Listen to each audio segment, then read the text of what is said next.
Seorang pria yang dilaporkan oleh media di Cina sebagai narapidana terlama yang salah divonis dan akhirnya bebas setelah pengadilan memutuskan tidak adanya cukup bukti. Zhang Yihuan dituduh membunuh tetangganya, 2 anak laki-laki. Dilaporkan dari DW, pengadilan di Cina Tenggara telah membebaskan Zhang setelah ia menjalani hukuman penjara selama 27 tahun. Pengadilan Tinggi Jiangxi memutuskan Zhang tidak bersalah pada Selasa lalu. Media Tiongkok, termasuk kantor berita Xinhua, melaporkan kasus tersebut secara intens dengan tayangan di televisi reuni antara Zhang dengan keluarganya. Hakim Tian Ganlin membatalkan putusan awal di mana Zhang yang berusia 52 tahun itu dijatuhi hukuman mati. Dalam sebuah pernyataan hakim, setelah kami meninjau materi, kami menemukan tidak adanya bukti langsung yang dapat membuktikan tuduhan kepada Zhang. Jadi kami menerima alasan jaksa dan menyatakan Zhang tidak bersalah.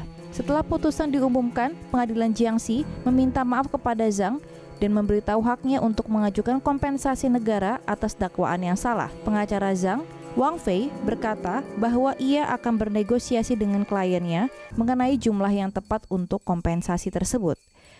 Kami juga berencana untuk meminta pertanggungjawaban bagi mereka yang melakukan kegagalan hukum dalam kasus yang akan dimintai pertanggungjawaban, ujar Wang. Kasus ini bermula pada Oktober tahun 1993 ketika 2 jasad anak lelaki ditemukan di sebuah waduk di desa Jinshan. Polisi kemudian mengidentifikasi Zhang yang merupakan tetangga korban sebagai tersangka utama dan menahannya beberapa hari kemudian.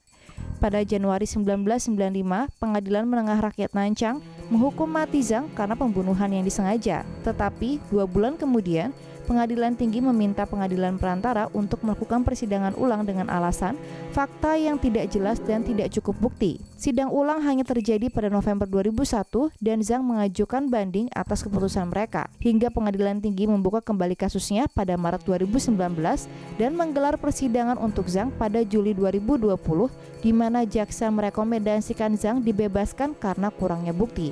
Sementara itu, pembunuh asli kedua anak lelaki itu masih menjadi misteri.